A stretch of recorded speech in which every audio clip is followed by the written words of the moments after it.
দেখতে দেখতে ৬টা মাস কেটে গেল। ঈশান ও এখন আগের থেকে একটু বড় হয়েছে। জিসান ও তিশার ছেলের নাম ঈশান রাখা হয়েছে। সেদিন হাসপাতাল থেকে বাসায় আসার 7 দিন পরে আকিকা দিয়ে ঈশানের নামকরণ করা হয়েছে। এই 6 মাসে অনেক কিছু বদলে গেছে। তৃষা আসার পর বাড়ির সবাই কিছুটা রেগেছিল, এভাবে কাউকে কিছু না বলে চলে যাওয়ার জন্য, ঈশানের কথা লুকাবার জন্য। কিন্তু আস্তে আস্তে ঈশানকে পেয়ে সবাই ভুলে গেল সব। কিন্তু একজন মানুষ এখনও কোনো কিছু ভুলেনি, আর সে হলো জিসান। জিসান তৃষার দেওয়া কষ্টগুলো এখনও ভোলেনি, তাই তো তৃষার প্রতি ওর অবহেলাটা বেড়ে গেছে। তৃষাকেও দেখেও না দেখার মতো তাকে জিসানের এই অবহেলাটা তৃষাকে খুব পোড়ায় ভেতরে, কিন্তু কাউকে বলতে পারে না। এমন নয় জিসান তৃষাকে ভালোবাসে না, ভালো তো এখনও বাসে আগের মতো, কিন্তু প্রকাশের ধরনটা বদলে গেছে। এই তো সেদিনের কথা। ঈশানকে দেখতে কিছু আত্মীয় এসেছিল, তাদের মুখে তো তৃষার কথাই লেগে আছে। স্বামী সংসার ফেলে যে মেয়ে এতদিন কই না কই ছিল, এই মেয়েকে কীভাবে এত সহজে ঘরে তুললো জিসান। আর জিসানের মা, তুমি বা কিছু বললে না কেন? তৃষার শাশুড়ি ভালো করে বুঝতে পারলো এরা শুধু ঈশানকে দেখতে আসেনি, সুযোগ বুঝে অপমানও করতে এসেছে। তাই জিসানের মা কথা বাড়াতে চায়নি, অন্য কোনো প্রসঙ্গ তুলতে চাইলে কিন্তু বলে না, কিছু মানুষের খেয়ে দিয়ে কাজ নাই, অন্যের সংসার নিয়ে বেশি চিন্তিত থাকে তারা, নিজের সংসার যার নামে যাক তাতে গিয়ে। ঠিক সেই সময় জিসান এসে হাজির তাদের সামনে। তো কেমন আছেন আপনারা? নিশ্চয়ই আমাকে নিয়ে আলোচনা করছেন। বাড়িতে এদের দেখে নিশু কল করে জিসানকে। নিশু ভালো করে বুঝতে পারছিল যারা কোনোদিন খোঁজখবর নেয়নি এমন আত্মীয় হঠাৎ উদয় হয়েছে, নিশ্চয়ই কোনো না কোনো মতলবে। আরে কি বলস জিসান, আমরা তোকে নিয়ে কেন আলোচনা করব? আমরা তো তোর গুণবতী বউর কথা বলছি। এটা বলেই সবাই হেসে উঠল। জিসান একবার তিশার দিকে খেয়াল করলো। তিশা মাথা নিচু করে দাঁড়িয়ে আছে। তিশার চোখের কোণে জলটা আর কেউ দেখুক বা না দেখুক, জিসান ঠিকই দূর থেকে দেখতে পেরেছে। একই কথা আন্টি, আমি আর আমার বউ তো আলাদা না। আর আর শুনুন, বউ তো আমার, তাই তাকে কি বলবো বা কি করবো সেটা আমার উপরে ছেড়ে দেন। আমার বউকে নিয়ে আপনাদের এত মাথা ঘামানোর প্রয়োজন তো আমি মনে করি না। বউ যেহেতু আমার, তাই তার ভুলভাল সব ঠিক করার দায়িত্ব আমার, আপনাদের টেনশন করতে হবে না। আপনারা মেহমান হয়ে এসেছেন, মেহমান হয়ে থাকুন, আমার পরিবারের কোনো বিষয় না গলালে খুশি হব। এইসব কথার মাঝে ঈশান কান্না করে ওঠে। তখন জিসান ঈশানকে কোলে নিয়ে তিশাকে উদ্দেশ্য করে বলে, ঈশানের মনে হয় ক্ষুধা লাগছে, ওকে নিয়ে গিয়ে খাওয়াও। তিশা তখন ঈশানকে কোলে নিয়ে রুমে চলে যায়। মেহমানগুলো রাগে ফুঁসতে ফুঁসতে চলে যায়। জিসানের মাও হাঁপ ছেড়ে বাঁচে। এদিক দিয়ে তিশা ভাবতে থাকে, কি আশ্চর্য, আমার মাঝে মাঝে মনে হয় আমি এখনও জিসানকে চিনতে পারিনি। নিজে অবহেলা করবে, অপমান করবে, অথচ কেউ আমাকে কিছু বললে তা উনি সহ্য করবে না। নিজে কষ্ট দেবে কিন্তু অন্য কারো কাছে আমাকে ছোট হতে দেবে না। এই কেমন ভালোবাসা জিসানের! হসপিটাল থেকে আসার পর থেকে জিসান আমার সাথে হ্যাঁ বা না ছাড়া কোনো কথা বলে না। আগের মতো আমাকে বকেও না, আবার আদরও করে না, এমনকি রাতে আমার সাথে এক বিছানায় ঘুমায়ও না। জিসানের রাত কাটে সোফায় আর আমার কাটে ঈশানের সাথে বিছানায়। এই 6 মাসে নিজে থেকে অনেকবার চেষ্টা করেছি ওনার কাছে আসতে, কিন্তু প্রতিবারই কষ্ট পেয়েছি, তবুও ধৈর্য হারা হয়নি। এভাবে চলছিল, কিন্তু একদিন মাঝরাতে ঘুম ভেঙে গেলে উঠে দেখি জিসান নেই সোফায়। তাই আমি ওনাকে দেখতে বারান্দায় গেলাম। উনি বারান্দায় রাতের আকাশের দিকে তাকিয়ে সিগারেট টানছে। আমি সব ভয় লাজ শরম রেখে তাকে পিছন দিয়ে জড়িয়ে ধরি। কেন এমন করছেন আমার সাথে? আমাকে বকুন, মারুন, তবু আমাকে এভাবে দূরে সরিয়ে রেখেন না প্লিজ জিসান, এবার তো ক্ষমা করুন। আমি আর কখনো এমন করব না। আমার সাথে কথা বলুন জিসান, আপনার এই চুপ থাকা আমি যে আর নিতে পারছি না। প্লিজ আমার সাথে কথা বলুন। আমি ওনার পিঠে মাথা রেখে কাঁদছি। ঠিক উনি তখনই ওনার বুকের সামনে থাকা দুটো হাতের মধ্যে একটা হাত ধরলো খুব শক্ত করে। এতদিন পর এই প্রথম উনি আমার হাতটা ধরলেন। জানিস দিশা, তুই যাবার পর আমি এর থেকে বেশি যন্ত্রণা ফিল করেছি। প্রতিটা রাত আমার এরকম কেটেছে, কত রাত চিৎকার করে কেঁদেছি জানি না। শুধু এই ভয় পেতাম আমার তিশার কিছু হয়নি তো, ও ঠিক আছে তো, আমার ভালোবাসা এমন কি ভুল ছিল যার কারণে তুই আমাকে ছেড়ে যেতে বাধ্য হলি? আমি ভাবতাম তুইও আমাকে ভালোবাসিস, কিন্তু আমার সব ধারণায় ভুল ছিল। তুই তো আমাকে কখনো ভালোবাসিসনি, আমাকে শুধু বাধ্য হয়ে মেনে নিয়েছিস স্বামী নামের এই আমাকে। আমি জিসানের সামনে এসে ওনার গালটা আমার দু হাতে আবদ্ধ করে, আমি আপনাকে ভালোবাসি জিসান, আর এটা মিথ্যা না, শুধু স্বামী বলে আপনাকে মেনে নিয়েছি, এটা সত্য না। আমি আপনাকে ভালোবাসি, ভালোবাসি বলে আপনার সাথে থাকতে চাই, ভালোবাসি বলে আপনার সাথে মরতে চাই। আমার অস্তিত্বে আপনি মিশে আছেন, আপনাকে ছাড়া আমি নিজেকে কল্পনাও করতে পারি না। আমি কথাগুলো বলার সময় জিসান আমার দিকে কেমনভাবে যেন তাকিয়েছিল।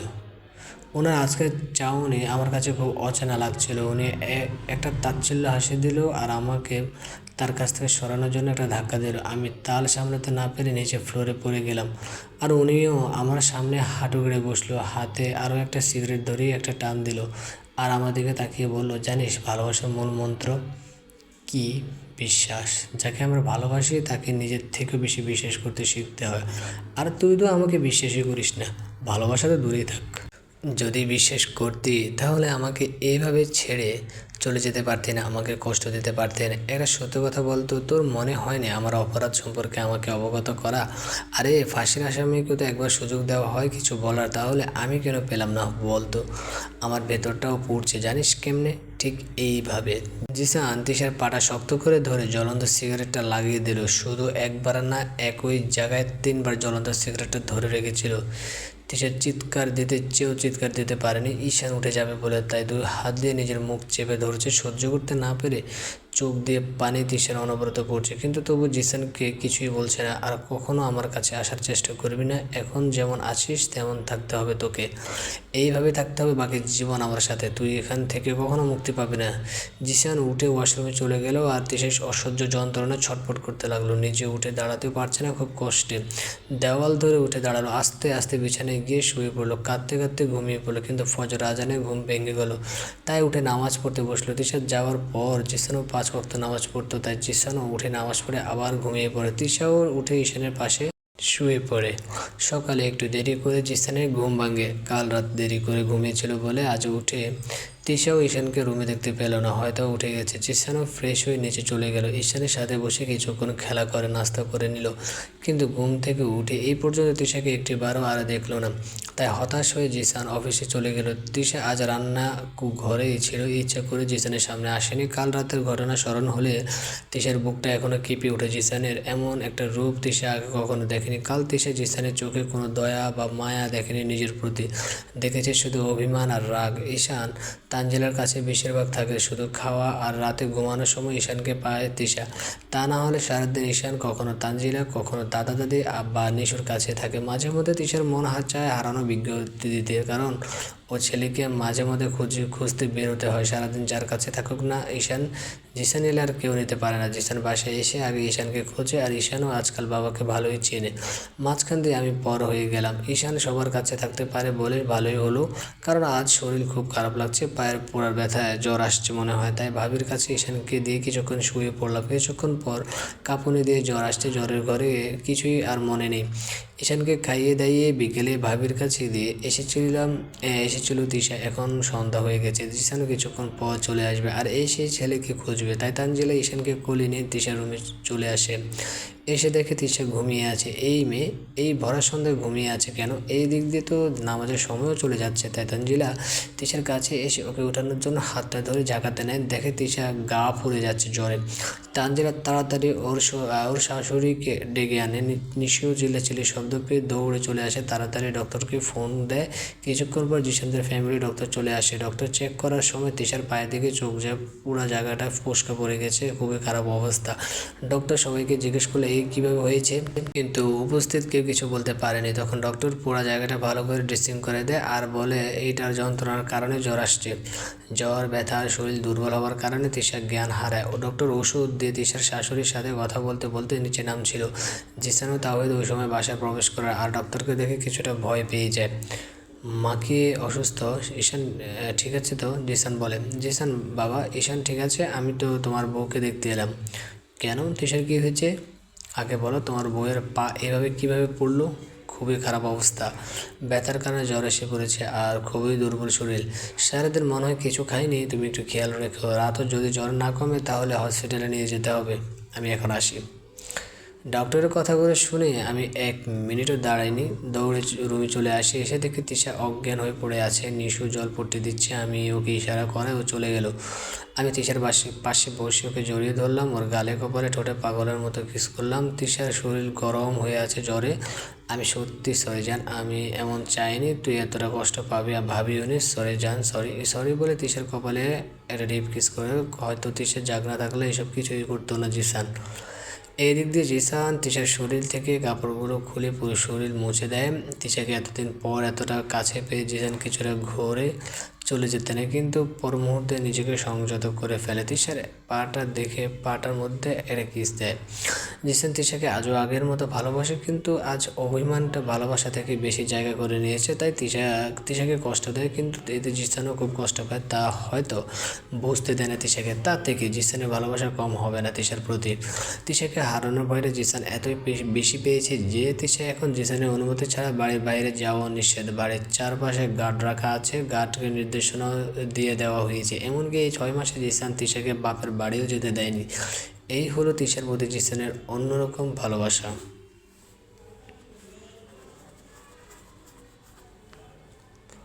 গভীর রাতে আমার ঘুম ভেঙে যায়। ঘড়ির দিকে তাকিয়ে দেখি কিছুটা অবাক হয়ে যায়, কারণ সেই বিকেলে ঘুমিয়েছিলাম। হঠাৎ ঈশানের কথা মনে পড়ে। পাশে ফিরে দেখে ঈশান ও জিসান দুজনে আমার পাশে শুয়ে আছে। আমি কিছুটা আশ্চর্য হলাম, কারণ এই কয়েক মাসে জিসান সোফায় ঘুমিয়ে রাত কাটিয়েছিল। আস্তে করে ঈশানকে নিজে দিকে টেনে নিলাম। পরম শান্তি লাগছে আমার এই মুহূর্তে। ছেলেটাকে সে বিকেলে খাইয়ে দিয়েছে, এই পর্যন্ত আর নিজের কাছে আনতে পারেনি। নিশ্চয়ই অনেক কেঁদেছে আমার জন্য। দুধের বাচ্চা সবার কাছে থাকে, কিন্তু একটা সময় তার মাকে তো লাগেই।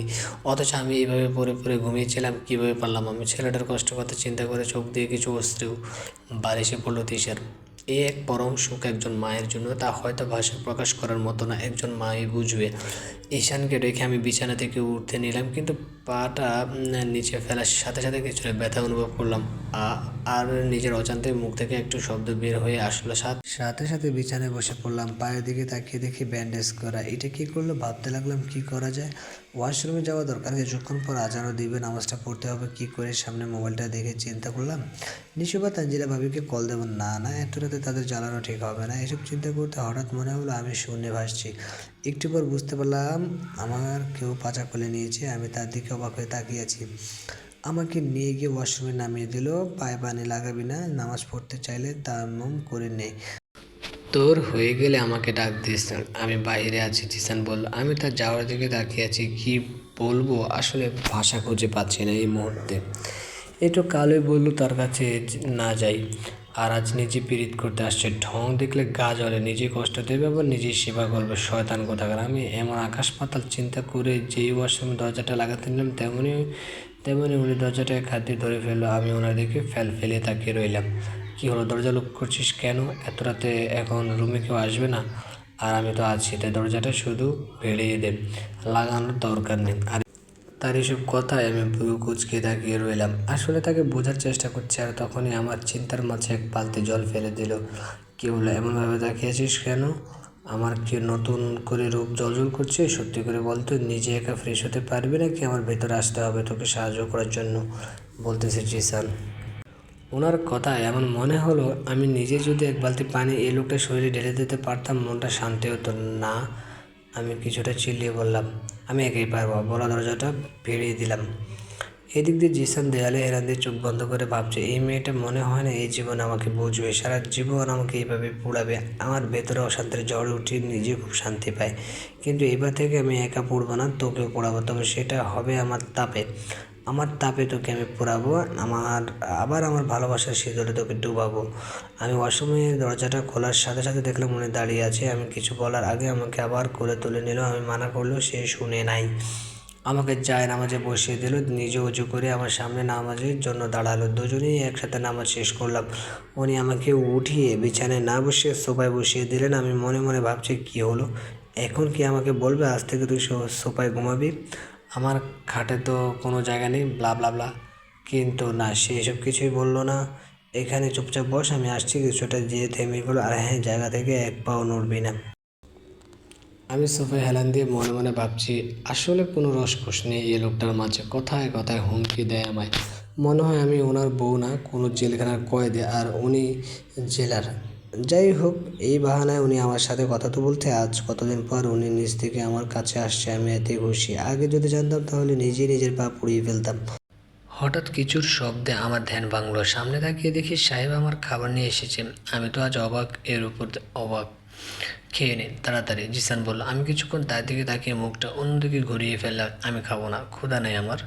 একদম মিথ্যা কথা। আমি কাল দুপুরে খেয়েছি, এখন কিছু পেটে যায়নি, তাই খুব ক্ষুধাও লাগছে। দেখ ঈশান, নাটক করবি না, একদম চুপচাপ খেয়ে নে। তুই না খেলে ঈশানও না খেয়ে থাকতে হবে, আর তোর জন্য আমার ছেলে না খেয়ে থাকলে কিন্তু তোকে আমি আস্ত রাখবো না। এসব কথা শুনেও আমি চুপচাপ বসে আছি। এরপর কি মনে করে উনি খাবারটা হাতে নিয়ে নিজে আমার সামনে ধরলো। আমি মুখ খুলছিলাম না, তাই অন্য হাত দিয়ে আমার মুখটা চেপে ধরে খাবার দিয়ে দিল মুখে। ওনার মুখে স্পষ্ট রাগ আর কষ্ট দুটোই দেখা যাচ্ছে। কারণটা যে আমি তা আর নতুন করে বলতে হবে না। সেসব আমাকে খাইয়ে ছাড়লো। সে খেয়েছে কিনা তা জানতেও চাইলাম না, কিন্তু কোনো কথা বললো না। আমার কোনো কথার জবাব দেওয়া সে এখন প্রয়োজন মনে করে না, কিন্তু তবু আজ আমি খুব খুশি। এতদিন পর তাকে কাছে পাওয়ার সুখ, তার হাতে খাবার খাওয়ার সব যেন একসাথে আমি পেয়ে গেছি, তাই আমার চোখ দুটো দিয়ে জল অনবরত পড়ছে। আর আজ এটা কষ্টের না সুখের। কিছুক্ষণ পর উনি নিজে আমার চোখের জলগুলো মুছে দিলেন। খাওয়া শেষ করে উনি সব কিছু আবার রেখে এলেন আর আমাকেও কোলে করে বিছানায় শুয়ে দিলেন। ঘুমিয়ে পড়ো, এখনও পুরোপুরি সকাল হয়নি, জিসান বলল। জিসানও গিয়ে ঈশানের পাশে শুয়ে পড়লো। এখনও বাড়ির কেউ ওঠেনি, তাই আরও একটু ঘুমানো দরকার। আজকের সব কিছু ভাবতে ভাবতে কখন যে ঘুমিয়ে পড়লাম মনে নেই। এইভাবে বেশ কয়েকদিন কেটে গেল। এই কয়েকদিন জিসান আমার অনেক খেয়াল রাখলো। এখন অনেকটা অসুস্থ আর পাটা রাখতে এখন কষ্ট হয় না, তাই নিজে নিজেই হাঁটতে পারি। এসবের মাঝে একটা জিনিস খুব ভালো হয়েছে, তা হলো জিসান এখন আমার আর ঈশানের সাথে বিছানায় ঘুমায়। আজ বাড়িতে মেহমান আসবে, তাওহিদ ভাইয়ের কিছু ফ্রেন্ড আর তাদের বউ সাথে আসবে, তাই বাড়িতে অনেক কাজ ঈশানকে নিশে সামলাচ্ছে। আমার শরীর যেহেতু ভালো, তাই আমিও ভাবিকে সাহায্য করছি। তারা অনেক মানা করলো, কিন্তু আমি শুনিনি। সব রেডি, এখন শুধু মেহমানদের অপেক্ষা। আমি পাকের ঘরের গরমে ভিজে একাকার, তাই রুমে গিয়ে একটা শাওয়ার নিলাম। শাড়িটা ঘরে পরবো বলে ইচ্ছে করে বিছানায় রেখে এসেছি, কারণ এই সময় বাড়িতে কোনো পুরুষ নেই। আমি শাওয়ার নিয়ে রুমে এসে শাড়িটা পরতে নিলাম। হঠাৎ কে যেন ঘরে ঢুকলো। আমি ভয় পেয়ে পিছনে তাকাই, এগিয়ে জিসান। আর এই সময় আমি ওনাকে দেখে এতটাই ব্যস্ত আছি যে আমার খেয়ালই নেই আমি যে শুধু ব্লাউজ আর পেটিকোট পরে দাঁড়িয়ে আছি। উনি আমার দিকে কিছুক্ষণ তাকিয়ে কোটটা সোফায় রেখে টাই খুলতে খুলতে ওয়াশরুমে চলে গেল। আর ওয়াশরুমের দরজাটা এত জোরে লাগালো যে আমি নিজেই ভয় পেয়ে গেলাম। আমি আসলে বুঝে উঠতে পারিনি উনি এমন ভিলেন চোখে কেন তাকিয়েছিল আর এসব রাগ দরজার উপরে কেন ছাড়লো। আমি আর কিছু ভাবতে চাই না, তাই শাড়িটা পরে নিচে চলে গেলাম। উফ, এই মেয়েটা একদিন পাগল করে দিবে আমাকে। এভাবে দাঁড়িয়ে থাকে কেউ, আমার জায়গায় যদি অন্য কেউ রুমে ঢুকে পড়তো তখন। এমনি সামনে আর থাকলে আমার রাগ করে সব কীভাবে যে উড়ে যায় বলতে পারি না। মনে মনে ওকে শাস্তি দেবার কত কিছু চিন্তা করে রেখেছে, কিন্তু কেন যেন পারি না। ওর কাছে গেলে আরও কাছে যেতে মন চায়, ওকে অনেক ভালোবাসতে মন চায়, কিন্তু না, ওর সামনে দুর্বল হলে চলবে না। যতটা কষ্ট আমি পেয়েছি ওকেও পেতে হবে। আমার সীমাহীন ভালোবাসাকে অবহেলা করেছে, তাই ওকে অবহেলার এই অনুভূতি বোঝাতে হবে। জিসানও শাওয়ার নিয়ে নিচে দাঁড়িয়ে কথাগুলো ভাবছে। তিশাকে এইভাবে দেখে জিসানেরও মাথা গরম হয়ে গিয়েছে। নিজেকে কন্ট্রোল করতে হবে। তাহিদ ভাইয়ের 4জন ফ্রেন্ডস আসছে, এদের মধ্যে আরিফ আর ফয়সাল ভাইয়ের ওয়াইফ সাথে আসছে, আর সাহিব ভাইয়ের ওয়াইফ বাপের বাড়ি গিয়েছে বলে আসতে পারেনি। আরও একজন আসছে, রিয়াদ ভাই। ওনার ওয়াইফের সাথে ওনার 2 বছর আগে তালাক হয়ে গিয়েছে। অবশ্যই তালাকের কারণ উনি ওনার ওয়াইফকে দোষারোপ করে। আমাদের সমাজ এমনই, এখন তালাক হয় যে কোনো কারণে হোক, দোষ বউয়ের হয়। স্বামী দোষী হোক বা না হোক, একটা মেয়েকে দোষী করা হয়, তখন সেই মেয়েটা হয় আসামি। আর সমাজের যোগ্য গণ্যমান্য লোকগুলো সবাই বিচারপতি। কি সমাজ আমাদের! সবাই ড্রয়িং রুমে বসে কথা বলছে। জিসান ও ঈশানকে নিয়ে বসে সবার সাথে আলাপ করছে। কিছুক্ষণ পর তানজিলা ভাবিটাকে আমিও ড্রয়িং রুমে উপস্থিত হলাম। তানজিলা ভাবির সবার সাথে আমাকে পরিচয় করিয়ে দিল। সবাই খুব ভালো, আমি তাদের সাথে পরিচয় হলাম। এর মধ্যে রিয়াদ ভাই বলল, you are so beautiful and তোমার নামটাও তোমার মতো মিষ্টি। তোমাকে দেখলে মনে হয় না তুমি বিবাহিত।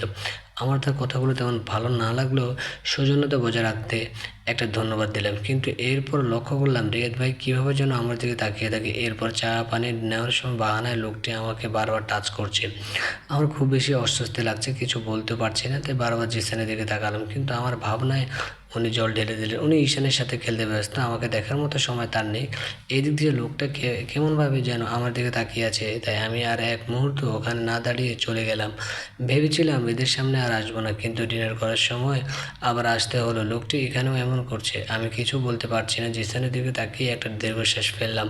আর উনি তো নিজে খাচ্ছে আর সাথে ঈশানের মুখে অল্প অল্প করে দিয়ে খাওয়ানোর চেষ্টা করছে। কি মনোযোগ দিয়ে কাজটা করছে, মনে হয় ছেলেকে আজও সব শিখিয়ে ফেলবে।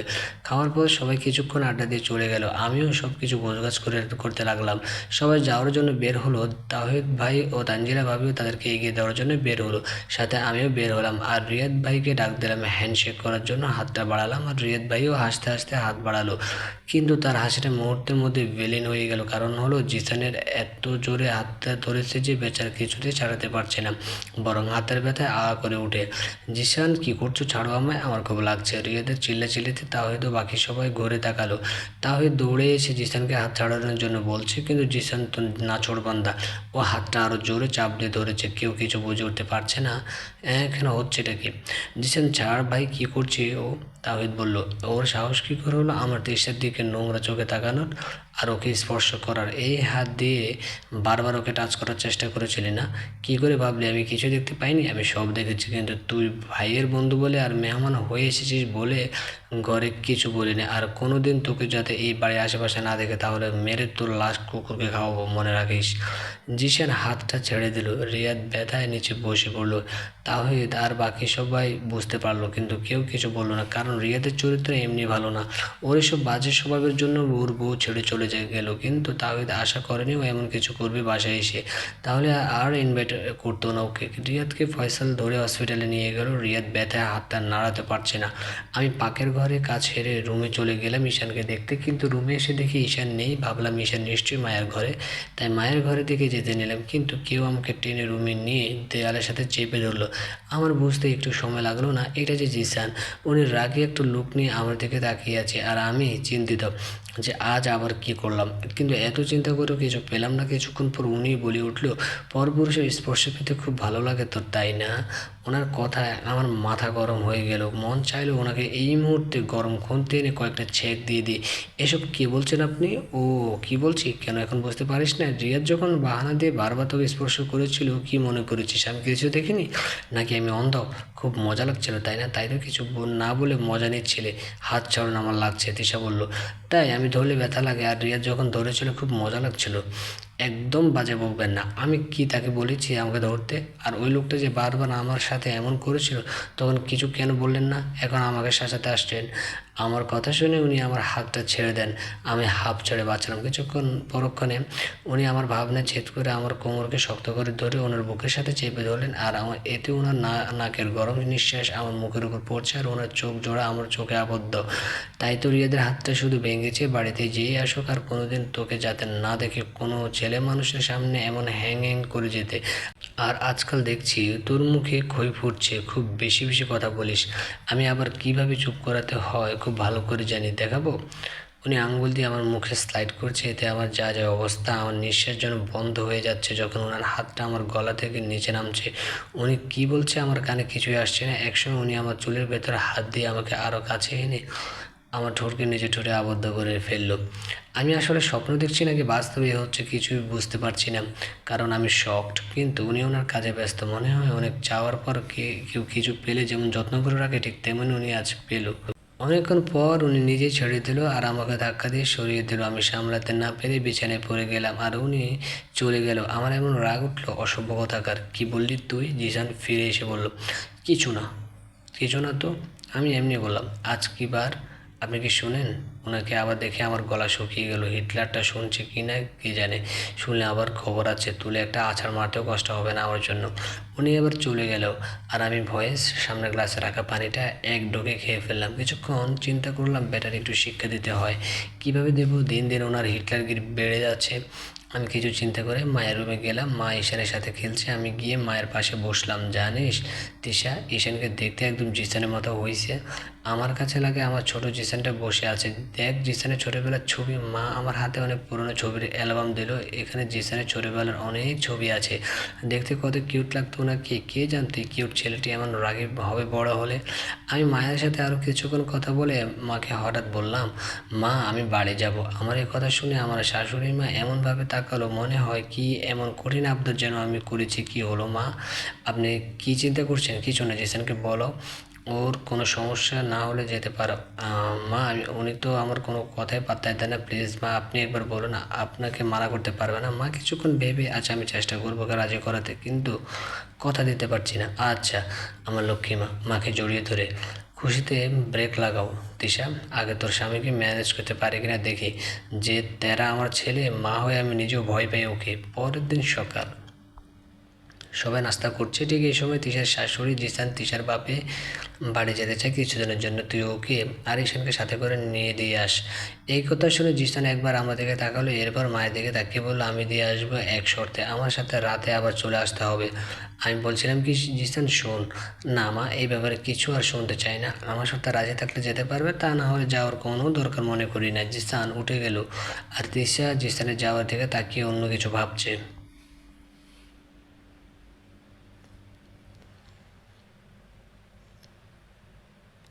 আমি বিছানায় বসে বসে ভাবছি কি করা যায়, বাসায় তো যাবো কিন্তু কে সাহায্য করবে। ঈশান বসে বসে খেলছে আর আমার সাহেব আমার আয়নার সামনে দাঁড়িয়ে রেডি হচ্ছে। আজ কেন জানি একটু বেশি সুন্দর লাগছে। রহস্য কি, প্রেম টেম করছে কি নতুন?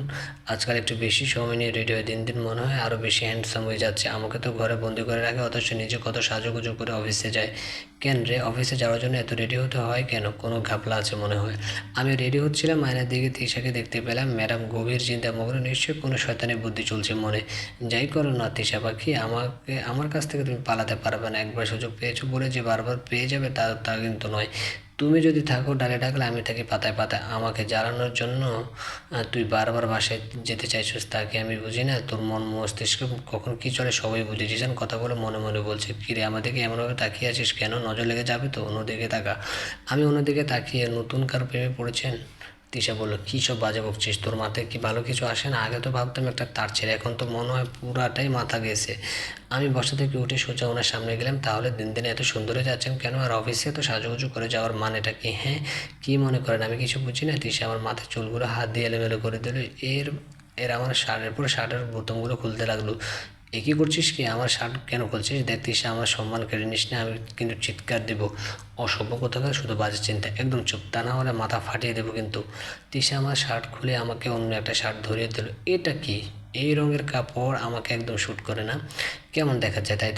তাই তো এটা দিলাম, আজ এটাই পরে যাবেন। ওনাকে অন্য একটা শার্ট দিয়ে ঈশানকে নিয়ে চলে গেলাম, রাগে গজগজ করতে করতে। তিশার এমন বিহেভ দেখে কেন জানি রাগ হলো না, বরং অনেকটা ভালো লাগলো। আজ অনেকদিন পর ওর এমন রূপ দেখতে পারলাম। ম্যাডাম যে আমাকে হারানোর ভয় পাচ্ছেন তা বোঝার বাকি নেই। আমিও ওর দেওয়া শার্টটা পরে রেডি হয়ে নিচে চলে গেলাম। নিচে গিয়ে নাস্তা করে ঈশানকে একটু কোলে নিলাম। ঈশান শোনা, বাবা অফিসে যাচ্ছি, বাবাকে একটা গুড বাই কিস দাও তো। আর শোনো, বেশি দুষ্টিমি করবে না ঠিক আছে? আর তোমার মাকে বলো উল্টাপাল্টা সব চিন্তা বাদ দিয়ে দিতে, কোনো লাভ হবে না। ওনার কথাগুলো শুনে রাগ যেন আরও বেড়ে গেল। কী মনে করে আমাকে? আমি একটা মুখ ভেঙচি দিয়ে অন্যদিকে মুখ ঘুরিয়ে ফেললাম। ভাবির সাথে সকালে সব কাজগুলো সেরে ঈশানকে নিয়ে রুমে এসে রায়হান ভাইকে কল করলাম। হ্যালো ভাইয়া। আরে দিশা, আজ সকাল সকাল ভাইয়ের কথা মনে পড়লো কেন? সব ঠিক আছে তো? কেন ভাইয়া, তুমি এমন কেন বলছো? আমি কি তোমাকে ফোন দিতে পারি না? তা তো অবশ্যই, আমি সেটা বলি নাই। তুই তো সবসময় রাতে কল করিস, কখনো অফিস টাইমে ফোন দিস না, তাই আর কি। ওসব বাদ দে, তোর কথা বল, কী খবর? আর কিছু কি বলবি? তুমি কি করে জানলে আমি কিছু বলবো? ওটা তুই বুঝবি না। এত ছোট মাথায় এত টেনশন নিয়ে লাভ নেই। ভাইয়া তুমিও এসব বলো, তুমি আর জিসান দুজনে একদম এক। বন্ধু বলে কথা, তা আবার জিগারে। তুই বল কি বলবি? ভাই আমি বাসায় যেতে চাই। তাহলে আমাকে কেন বলেছিস? তোর জামাইকে বল, ও তোকে নিয়ে আসবে। ভাই আমি কিছুদিন থাকবো তোমাদের সাথে, কিন্তু জিসান রাজি হচ্ছে না, তাই তুমি জিসানকে বুঝিয়ে কাল সকালে আমাকে নিতে আসবে বলে দিলাম। তা না হলে আর কথা বলবো না তোমার সাথে, মনে রেখে। এই কথা বলে ফোনটা কেটে দিলাম। মনে মনে ভাবছি, রায়হান ভাইকে রাজি করাতে পারবে? আমি এসব চিন্তা না করি, দেখা যাবে পরে। ঈশান চলো দেখি ফুফু কী করে। সকাল থেকে তো দেখলাম না তোমার নিশি ফুফুকে। আমি ঈশানকে নিয়ে নিশির রুমে দরজাটা হালকা খুলে দেখি নিশি কারোর সাথে হেসে হেসে কথা বলছে। জান না ভালো। ওর এসব কথা শুনে কিছুটা বুঝলাম নিশি কোনো ছেলের সাথে কথা বলছে, কিন্তু ছেলেটা কে? নিশি কারোর সাথে সম্পর্কে জড়িয়ে পড়েছে না তো? আর তা যদি সত্যি হয় তখন সবাই জানলে, বিশেষ করে আমার হিটলার জানলে কী করবে কে জানে। তাই সবার আগে আমার নিশির সাথে কথা বলতে হবে। আমি রুমে আর না ঢুকে চলে গেলাম। সারাদিন এসব চিন্তা করে কেটে গেল। রাতে রান্নাঘরে কিছু কাজ করছিলাম, ঠিক সেই সময় জিসান বাসায় এসে আমাকে সবার সামনে থেকে টেনে নিয়ে রুমে নিয়ে গেল। সবাই কিছুটা অবাক, তাদের অবাক করা ফেস দেখে আমিও ভীষণ অবাক। আমাকে রুমে নেওয়ার আগ পর্যন্ত চিন্তা করলাম, আজ আবার আমি কী করলাম। জিসান আমাকে বিছানায় ছুঁড়ে মারলো, আমি কিছুটা ব্যথা পেলাম। বলে, কী করছেন কি? আমাকে এভাবে গরুর মতো টেনে আনছেন কেন? সমস্যা কি তোর? আগে এটা বল। জিসান বল, আমার আবার কী সমস্যা? আজ আবার আমি কি করেছি? কিছুটা ইনোসেন্ট ভাব নিয়ে ওনার চেহারার রাগে ভরে আছে, তা দেখে বোঝা যাচ্ছে। কোনো সমস্যা না থাকলে তাহলে রায়হানকে ফোন করে কী সব বলেছিস? আমি আবার ভাইকে ফোন করে যা খুশি তাই বলবো। তা আপনার কি সমস্যা? তোকে কাল কি বলেছিলাম আমি, বাসায় যেতে পারবি কিন্তু থাকার কথা বলবি না। তাহলে কেন বারবার যাওয়ার জন্য জিদ করছিস? আমার বাবা মার কথা খুব বেশি মনে পড়ছে, তাই কিছুদিন তাদের সাথে সময় কাটাতে চাই। তাতে সমস্যা কি? এই কথা বলার সাথে সাথে আমার গালটা চেপে ধরে উনি। খুব বেশি বার বেড়েছিস, আজকাল মুখে মুখে তর্ক একটু বেশি করছিস। আর বাহ, এখন তো দেখছি বাবা মার কথা খুব বেশি মনে পড়ছে। মনে হয় তখন বাবা মাকে ছেড়ে চলে গিয়েছিলি, তখন মনে পড়েনি তাদের কথা একবার? তখন যেহেতু তাদের ছেড়ে থাকতে কষ্ট হয়নি, তাহলে এখনও হবে না নিশ্চয়ই। জিসান ছাড়ুন, আমার লাগছে। আমারও খুব বেশি লেগেছিল। এখানে জিসান নিজের বুকের দিকে আঙ্গুল দেখে, জানিস, নিঃশ্বাস নিতে পারতাম না, মনে হতো মরে যাব, কিন্তু মারতামও না, শুধু ছটফট করতাম। জানিস কার জন্য? তোর জন্য। কিন্তু তুই। জিসানকে আর কিছু বলতে দিল না তিশা। তার আগে জিসানকে ধাক্কা দিয়ে হাতটা সরিয়ে জিসানের সামনে ধরালো। কষ্ট কি এখানে আপনি পেয়েছেন, আমি কি পাইনি? আর দোষ কি একা আমার ছিল? আপনার ছিল না? আপনি আমার থেকে সব লুকিয়েছিলেন। আমি বারবার আপনার সাথে কথা বলতে চেয়েছিলাম, কিন্তু আপনি তো তখন রোজকে নিয়ে ব্যস্ত। একবার কখনো চিন্তা করেছেন আমার তখন কেমন লেগেছিল? মরে যেতে মন চাইছিল, মরেও যেতাম যদি ঈশান আমার গর্বে না থাকতো। কিন্তু এখন আফসোস হচ্ছে, মরে গেলেই হয়তো ভালো হতো, কমপক্ষে আপনি মুক্তি পেয়ে যেতেন। তিশা আর কিছু বলতে চাইছিল, কিন্তু তার আগে ঠাস করে একটা চড় পড়ে তিশার গালে। আর তিশা বিছানায় গিয়ে পড়ে। জিসান তিশাকে টেনে তুলে তিশার দুবাহু শক্ত করে ধরে নিজের একদম কাছে টেনে আনে। তুই জানতে চাসনি কখনো, কারণ তুই সেই ফেক ভিডিওতে বিশ্বাস করেছিস, আমাকে না। যদি আমাকে বিশ্বাস করতি তাহলে ছেড়ে চলে যেতি না। এবার ভাবতি তোকে ছাড়া আমি কীভাবে থাকবো, কিন্তু তুই ভাবিসনি। তিশাকে ছেড়ে 2 পা পেছনে চলে যায়। তিশার থেকে খুব শখ না আমার থেকে দূরে থাকা, তাহলে তাই হবে। কিন্তু এবার তুই না, আমি যাবো, থাক তুই এখানে, তোর কোনো সমস্যা হবে না, সব পাবি। কিন্তু আজকের পর থেকে আমাকে পাবি না, তোর যা কিছু করতে পারিস। শুধু যাবার আগে একটা রিকোয়েস্ট করি, এই বাড়ি ছেড়ে কোথাও যাস না প্লিজ, বলেই জিসান রুম থেকে বের হয়ে গেল। এদিক দিয়ে তিশা এখনও শখ। তো এর মধ্যে কী বললো জিসান? উনি চলে যাবেন মানে? কোথায় যাবেন জিসান? জিসান বলে তিশা চিল্লাতে থাকে। তিশা দৌড়ে নিচে নেমে গিয়ে বাইরে চলে যায়। জিসানও গাড়ি নিয়ে বের হয়ে যায়। তিশা গাড়ির পেছনে অনেক ডাক দেয়, কিন্তু জিসান শোনে না। এতক্ষণে জিসানের গাড়ি অনেক দূর চলে যায়। তিশা ওখানে বসে কাঁদতে থাকে। তিশার চিৎকার শুনে নিশি, তানজিলা, তিশার শ্বশুর তাওহিদ বের হয়ে আসে। তিশাকে এভাবে কাঁদতে দেখে তানজিলা গিয়ে ধরে। তিশা তানজিলাকে দেখে জড়িয়ে কাঁদতে থাকে। ভাবি, উনি আমাকে ছেড়ে চলে গেছে রাগ করে, আর আসবে না বলে গেছে। প্লিজ ভাবি, তুমি বলো ফিরে আসতে, আমি আর জেদ করবো না, আর কখনো কোনো অভিযোগ করবো না, সব কথা শুনবো, কিন্তু তবু বলো ফিরে আসতে প্লিজ ভাবি। তিশা কাঁদতেই থাকে। তাওহিদ, ফোন লাগা তোর ভাইকে। কি শুরু করেছো? বিয়ে হয়ে গেছে, এখন বাচ্চার বাপ হয়ে গিয়েছে, অথচ এখনও নিজের জেদ ছাড়ছে না। এখন এমন হলে সংসার করা যায় না। সংসারের জন্য অনেক ধৈর্য লাগে, যা তোর ভাইয়ের মধ্যে এক চিমটিও নেই। আর কেমন বড় ভাই তুই, ছোটো ভাইকে বোঝাতে পারস না? নাকি তুইও ওই বদমেজাজটাকে ভয় পাস? বাবা কী সব বলছো? আর ও কি আমার কথা শোনে? তুমি ওর বাবা, তুমি বোঝাতে পারো না? নাকি তুমি ভয় পাও? তাহলে কথা শুনে তৌফিক সাহেবের মুখটা মলিন হয়ে গেল। কারণ কথাটা সত্য। চুপ থাক, তোরা সব কটা অপদার্থ। বড় বউ, তুমি তিশা মাকে ঘরে নিয়ে যাও। আর তিশা মা শোনো, ওই অপদার্থ কোথাও যাবে না, দেখিস রাগ কমলে চলে আসবে। এবার আসুক, তারপর দেখবা আমি ওর বাবা। তানজিলা নিশু আমাকে রুমে নিয়ে গিয়ে বসালো, কিন্তু আমার এখনও কান্না পাচ্ছে। আমি কিছুটা শান্ত হই, কারণ ঈশানও আমাকে দেখে কান্না করছে। কিছুক্ষণ পর ঈশানকে শান্ত করে ফোনটা নিয়ে জিসানকে কল করি। প্রথম কয়েকবার রিং বাজলো, পরেও ফোনটা বন্ধ পাই। আমার বুঝতে বাকি রইল না জিসান ইচ্ছে করে ফোনটা বন্ধ করে রেখেছে। সেদিন সারা রাত আমি ওনার অপেক্ষা করেছি, কিন্তু জিসান আসেনি। অপেক্ষা জিনিসটা যে কত কষ্টকর আগে জানতাম না, আজ হারে হারে বুঝতে পারছি।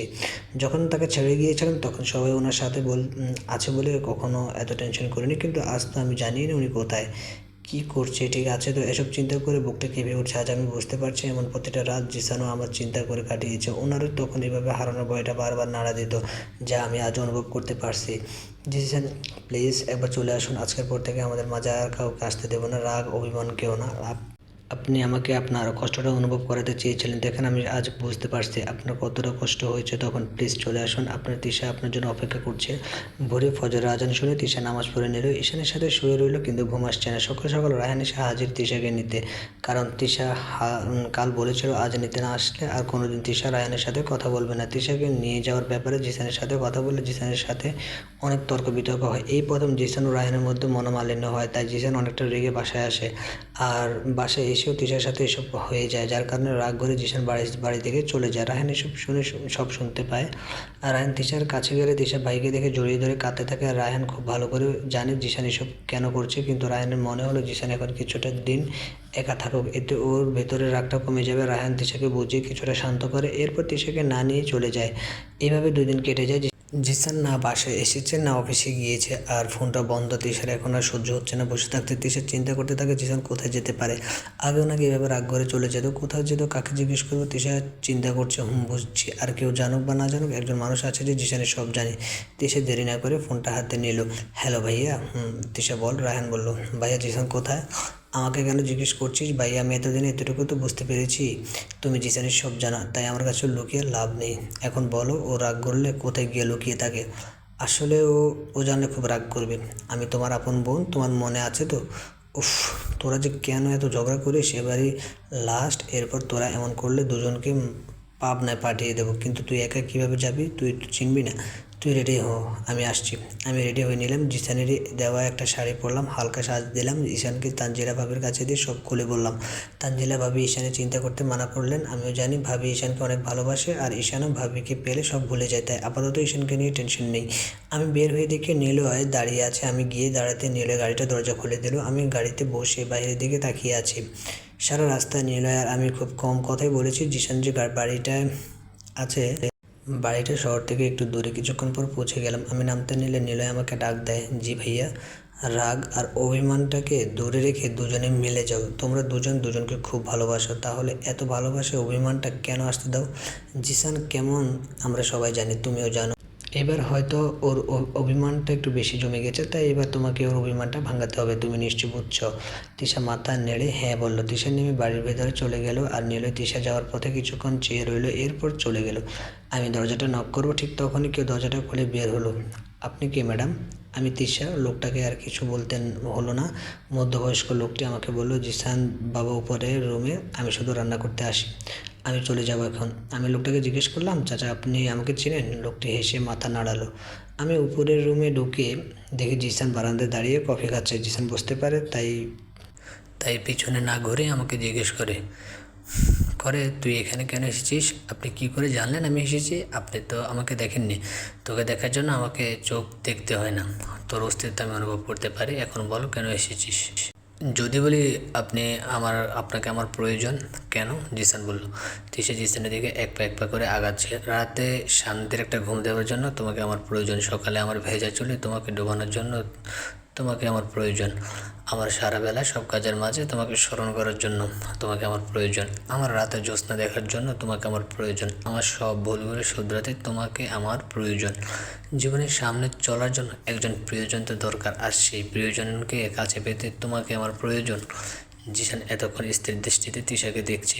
তিশা আজ প্রথম জিসানকে তুমি বলে ডাকলো। জিসানের যেন বিশ্বাসই হচ্ছে না। তিশা বলতে বলতে জিসানের একদম সামনে এসে দাঁড়ালো।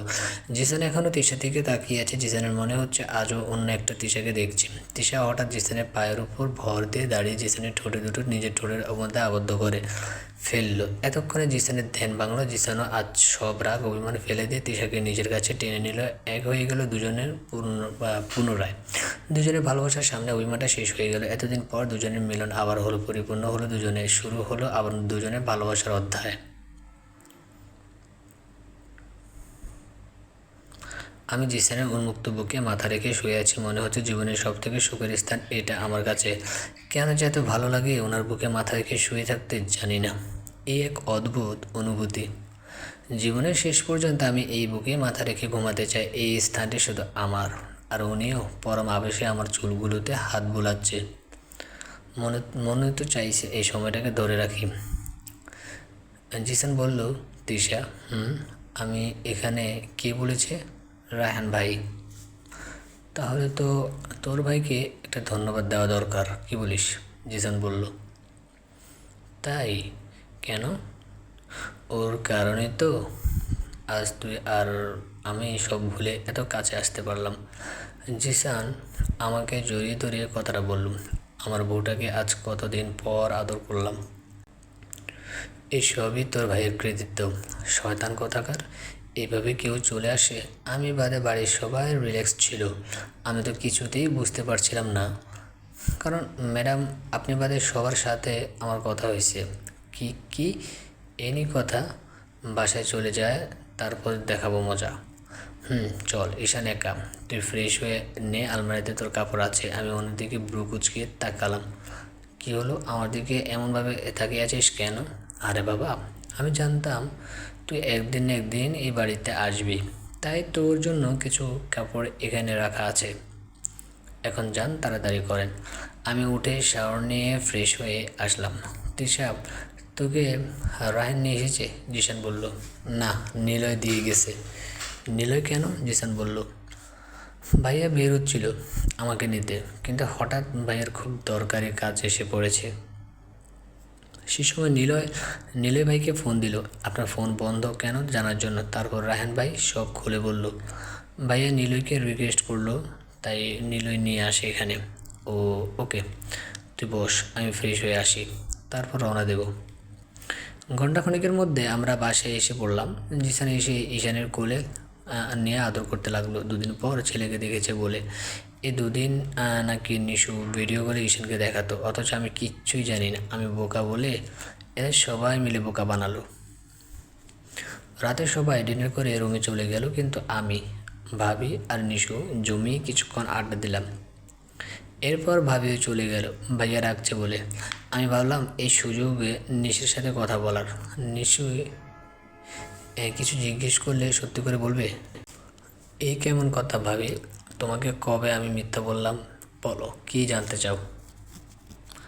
তুমি কি কাউকে পছন্দ করো? সত্যি করে বলবে কিন্তু। আমি সত্যি বলবো ভাবি। আমি একজনকে পছন্দ করি। শুধু পছন্দ না, আমরা দুজন দুজনকে ভালোবাসি। আমি অনেক দিন ধরেই তোমাকে বলতে চেয়েছিলাম, কিন্তু তোমার লাইফে এত কিছু চলছে তাই তোমাকে আর বলা হয়নি। ভাবি প্লিজ আমাকে সাহায্য করো। বাবা মা আর ভাইকে তুমি রাজি করাতে। নাম কি, কীভাবে চেনো? আর সে কি তোমায় বিয়ে করবে বলেছে?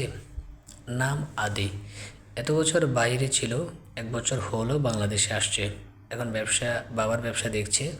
আর আমরা আয়নের জন্মদিনে গেলাম না, সেখানেও আমাকে দেখেছে। তারপর কীভাবে যেন আমার ফোন নাম্বারটা জোগাড় করে আমাকে কল করে। প্রথমে আমাদের মধ্যে কিছু ছিল না, কিন্তু আস্তে আস্তে আমি ওকে ভালোবেসে ফেলি। আমাদের সম্পর্কে 6 মাস চলছে। ও বারবার বিয়ের জন্য বলছে। আদি ওর পরিবারকে পাঠাতে চাইছে আমাদের বাসায়, কিন্তু ভাইদের ভয়ে আমি বারবার মানা করেছি। তুমি বলো আমি এখন কি করব? তুমি চিন্তা করো না, আমি তোমার ভাইয়ার সাথে কথা বলবো, সব ঠিক হয়ে যাবে। ও ভাবি তুমি বেস্ট। হয়েছে, এবার ঘুমাও, অনেক রাত হয়ে গিয়েছে। আমি নিশিকে গুড নাইট বলে রুমে চলে এলাম। রুমে এসে আমার চোখ দুটো চলচল হয়ে গেল। ঈশান জিসানের বুকের উপর শুয়ে ঘুমিয়ে আছে। এই জন্য আমার চোখে সব থেকে সুন্দর একটা মুহূর্ত। আমি আস্তে করে জিসানের পাশে বসে ওনার চুলগুলো হাতাতে লাগলাম। আমার স্পর্শে উনি ঘুম ঘুম চোখে আমার দিকে তাকালো। আসতে মন চাইছে তোর? আমি তো ভাবলাম আমাদের বাপ ছেলেকে আজ একাই থাকতে হবে, তাই দুজন থাকার পরও আপনার একা। হা করে আমি হেসে দিলাম। চুপ, ঈশান ঘুম থেকে উঠে যাবে, দেখোস না কি আরামে ঘুমিয়ে আছে আমার বুকে।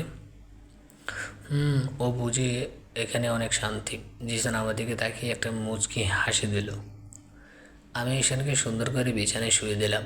ঘুম আসছিল না, তাই বারান্দায় গিয়ে দাঁড়ালাম। আজ আকাশের চাঁদ ওঠে নাই, কিন্তু সুন্দর বাতাস বইছে।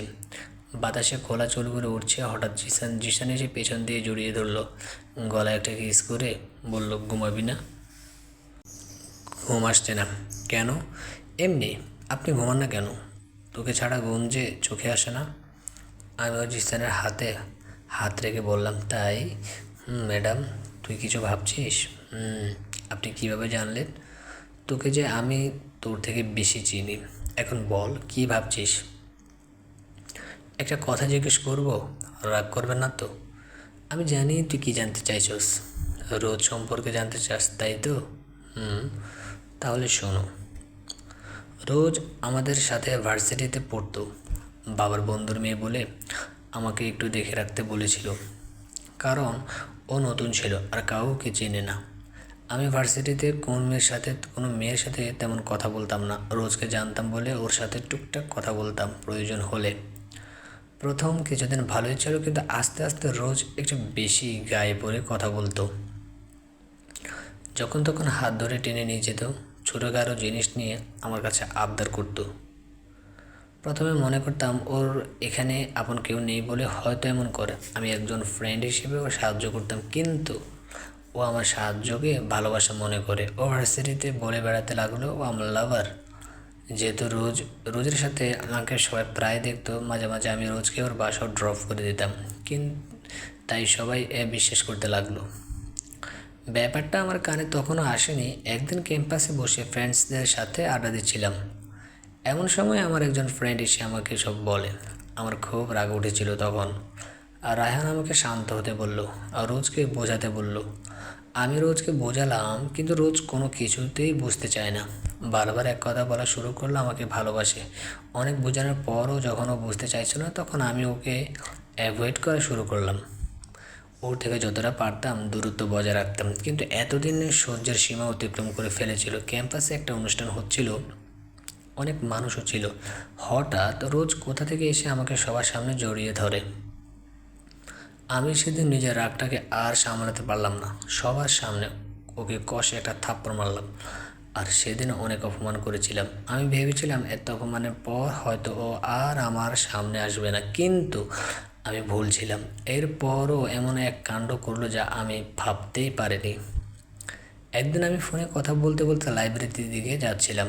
ক্লাসগুলো সব খালি ছিল তখন। হঠাৎ কেউ আমাকে টান দিয়ে একটা খালি ক্লাসে ঢুকিয়ে দরজা লাগিয়ে দিল। কি সে দেখার জন্য পেছনে ঘুরে দেখি রোজ। রোজ, তুমি? তোমার কি লজ্জা বলতে কিছু নেই?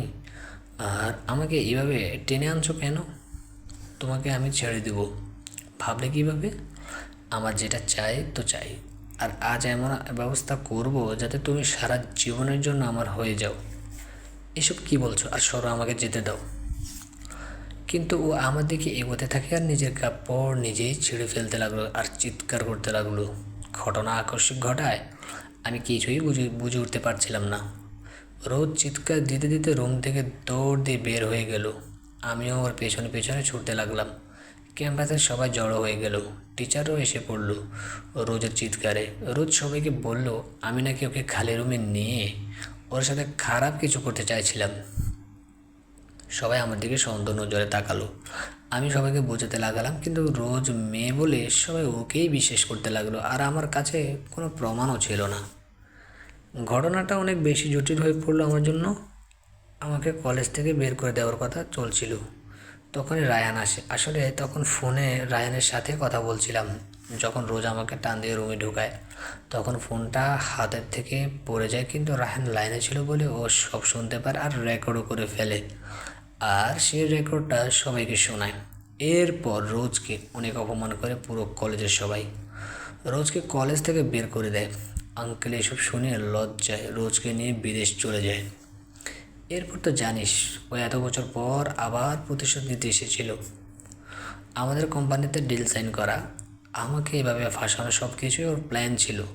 আসলে ওর টার্গেট তুই ছিলি। ও আমার কাছ থেকে তোকে কেড়ে নেওয়ার প্ল্যান করেছে। রোজের হাজব্যান্ড এসব কিছুই জানতো না। সেদিন ওই ঘটনার পর হাজব্যান্ডকে সব খুলে বলে, উনি খুব ভালো মানুষ ছিল, তাই রোজকে নিয়ে আবার বিদেশ চলে যায়।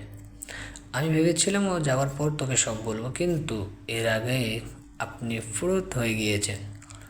আমি গুড়ি জিসানকে শক্ত করে জড়িয়ে ধরে, সরি, তখন আসলে আমার চিন্তা শক্তির লোপ পেয়েছিল, বলল তিশা। থাক, আমরা আগের সব কথা ভুলে যাই।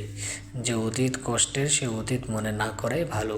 আমি জিসানকে ছেড়ে ওনার পাঞ্জাবের বোতামটা বারবার খুলছি আর লাগাচ্ছি।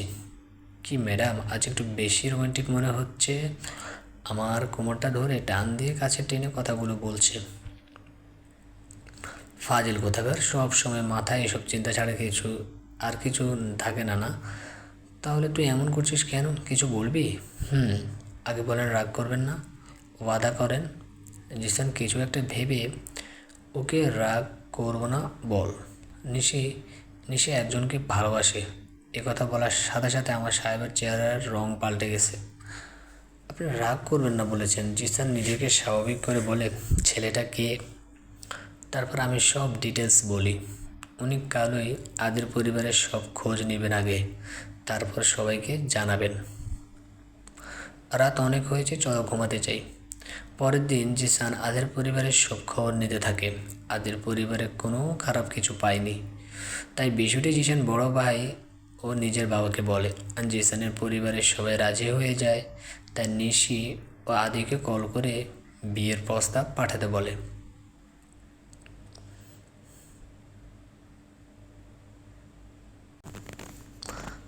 আজ আদি তার পুরো পরিবার নিয়ে আসছে নিশিকে দেখতে। আদিকে জিসানের পরিবারের সবাই খুব পছন্দ করেছে। নিশিকেও আদির পরিবারে ভালো লেগেছে। তাদের সবার সম্মতিতে সামনের মাসে বিয়ের ডেট ফিক্সড করা হলো। সবাই খুশি।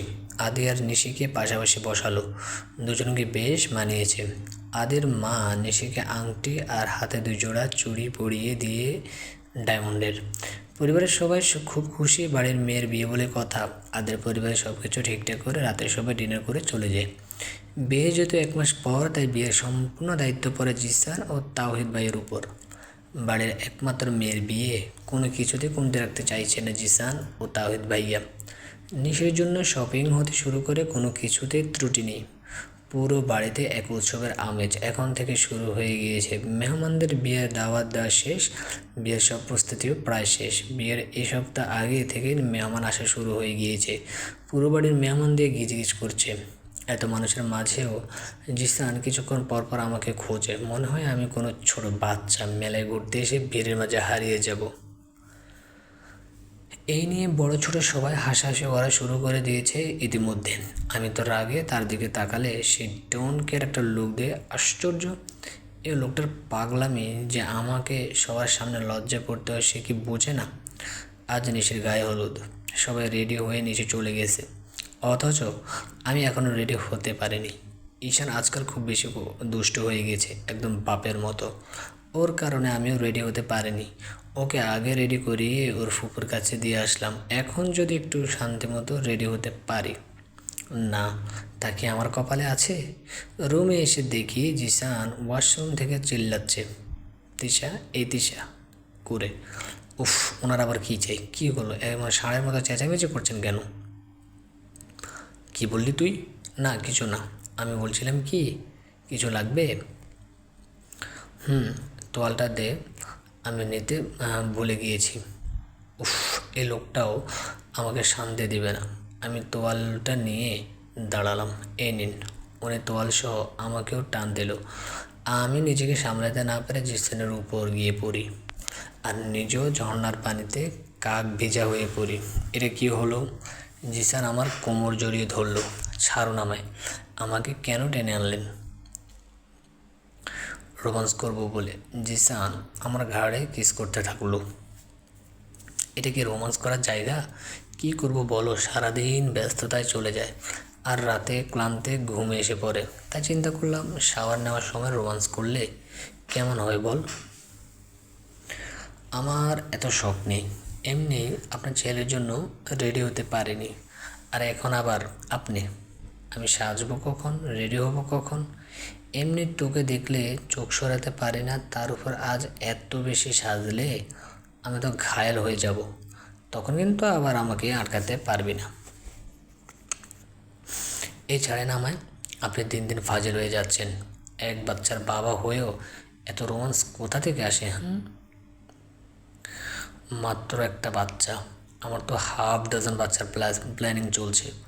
কল্পনা করো, 2টো বেবি তোর তোর কোলে, আর একটা তোর আঁচল ধরে মা মা বলে চিল্লাচ্ছে, আর বাকিগুলোরা আমি সামলাবো নে।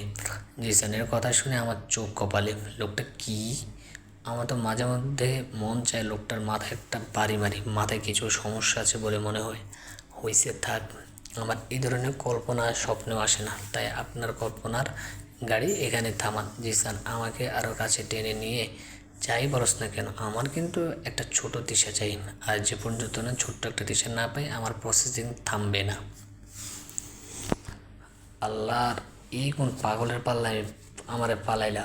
উফ, এবার বের হন আপনি। নিচে সব মেহমান এসে পড়েছে আর উনি ওয়াশরুমে রোম্যান্স করছে। এই জানতো আপনি। এখন আমি ধাক্কা দিয়ে জিসানকে সরিয়ে দিলাম। এখন ছেড়ে দিচ্ছি, কিন্তু পরে এর উসুল উঠাবো, মনে রাখিস। জিসান চলে গেল। আমি তাড়াতাড়ি বের হয়ে রেডি হয়ে নিচে চলে গেলাম। হলুদের আয়োজন বাড়ির সামনে খোলা জায়গায় করা হয়েছে। খুব সুন্দর করে ডেকোরেশন করা হয়েছে। নিশোকেও খুব সুন্দর লাগছে আজ। আমার বাড়ি থেকেও রায়হান ভাইও বাবা মা এসেছে। কিছুক্ষণ পর গায়ে হলুদের আয়োজন শুরু হয়ে গেল। আমাকে কোনো কাজ দেওয়া হয়নি, কারণ ঈশানকে সামলাতে হয় বলে। আমার শাশুড়ির নির্দেশ আমি যাতে নিজেকে একটু দেখে রাখি, সাথে ঈশানকেও। তা না হলে তার ছেলেকে সে সামলাতে পারবে না। আহা, কি ভালোবাসা! তাই তারা আমাকে কোনো কাজ করতেই দেয়নি। এক এক করে সবাই গায়ে হলুদ দিয়ে দিল নিশিকে। এরপর কিছু নাচ গানের আয়োজন করা হলো। রাত অনেক হয়ে গিয়েছে, ঈশানেরও ঘুমের সময় হয়ে গিয়েছে। আমি জিসানকে খুঁজতে লাগলাম, কিছুক্ষণ পর পেয়েও গেলাম। কারোর সাথে ফোনে কথা বলছে, খুব চিন্তিত মনে হচ্ছে। কিছুক্ষণ আগেও তো খুব খুশি ছিল, এখন আবার কি হলো? আমি সামনে যেতে ফোনটা রেখে দিল। কি হয়েছে, কোনো সমস্যা? জিসান আমার দিকে একটা মুচকি হেসে বলল, কিছু না। তুই এখানে কেন? আমি ভেতরে চলে যাচ্ছি, ঈশান খুব জ্বালাচ্ছে, মনে হয় ঘুমাবে। আপনি ঠিক আছেন তো? সব ঠিক আছে। তুই ঈশানকে নিয়ে চলে যা, ভেতরে গিয়ে ফ্রেশ হয়ে তুইও ঘুমিয়ে যাস, আমার লেট হবে আজ। আমি চলে গেলাম, কিন্তু আমার মন বলছে কিছু তো একটা ঘটতে চলেছে। পিছিয়ে ফিরে দেখি জিসান আবার ফোনে কথা বলছে। আমি আর কিছু না বলে রুমে চলে আসলাম। ঈশানকে নিয়ে আমিও ঘুমিয়ে পড়েছিলাম। গায়ে হলুদের পর জিসান কখন আসছে আমি বুঝতে পারিনি। ফজর আজানে আমার ঘুম ভাঙে, উঠে দেখি জিসান নেই। আমার খুব ভয় হলো। দেরি হবে আসতে তা বলেছে, কিন্তু এখন দেখি উনি সারা রাতে আসেনি। আমি উঠে আগে নামাজটা পড়ে নিলাম।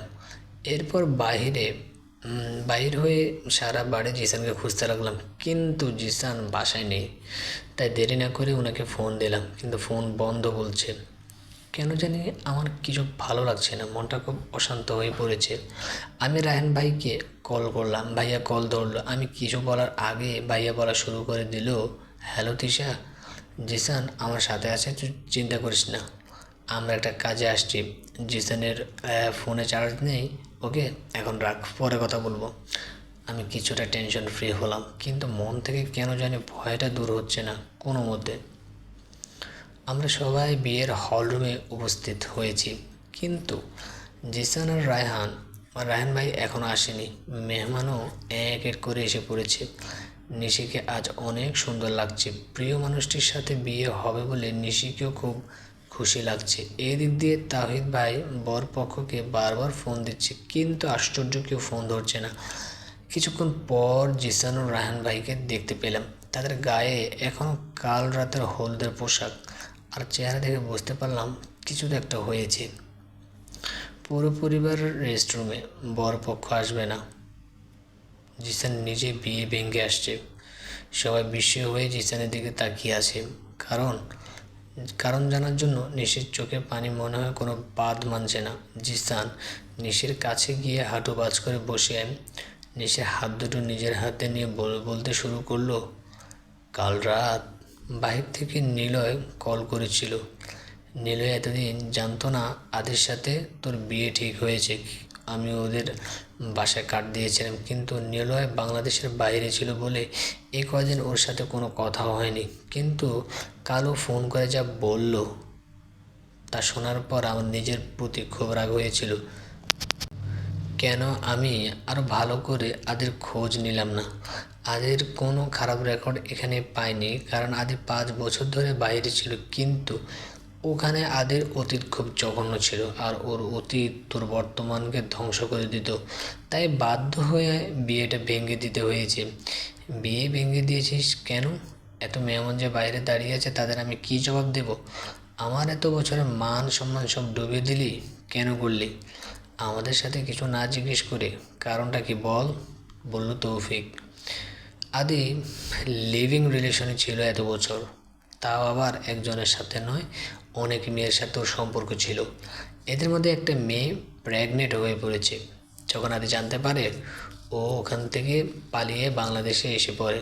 আদি মনে করেছে এসব কিছু এখানে কেউ কোনোদিন জানতে পারবে না। আর এখানে আসার পর ওর বাবা মা বিয়ের জন্য জোরাজুরি করছিল বলে ও নিশিকে বিয়ে করতে রাজি হয়েছে। তা না হলে ও নিশিকে কখনো বিয়ে করতোই না। আর এসব ও নিজে স্বীকার করেছে পুলিশের কাছে। কারণ কাল রাত নিলয় ওই মেয়েটাকে নিয়ে বাংলাদেশে আসে প্রমাণসহ। সারা রাত আমরা এয়ারপোর্টে অপেক্ষা করতে থাকি। নিলয় সেই মেয়েটাকে নিয়ে এলো, আমরা থানায় যাই। মেয়েটায় ওখানে সব প্রমাণ দেয়। মেয়েটার নাম অ্যালিনা সব খুলে বলে। এরপর পুলিশ আদিকে গ্রেপ্তার করে জিজ্ঞেস করলে ও সব স্বীকার করে। এবার বলো বাবা, এরপরও কি এই ছেলের সাথে শুধু মান সম্মানের ভয়ে বিয়ে দিয়ে দেব? চোখের সামনে নিজের বোনের জীবনের কিভাবে নষ্ট হতে দেব? সবাই তখন চুপ, কারো মুখে কোনো কথা নেই। নিশিও কেমন জানি চুপ হয়ে গেল, চুপচাপ মাথা নিচু করে বসে আছে। এখন কি করব বাবা? মেহমানদের কিছু একটা বলতে তো হবে, বলল তানজিলা। সবাইকে বলে দাও বৌমা এই বিয়ে হবে না, সবাইকে চলে যেতে বলো। কথাটা বলতে গিয়ে আমার শ্বশুরের চোখে জল এসে পড়ল। সবাই কিছুক্ষণ নীরব হয়ে গেল।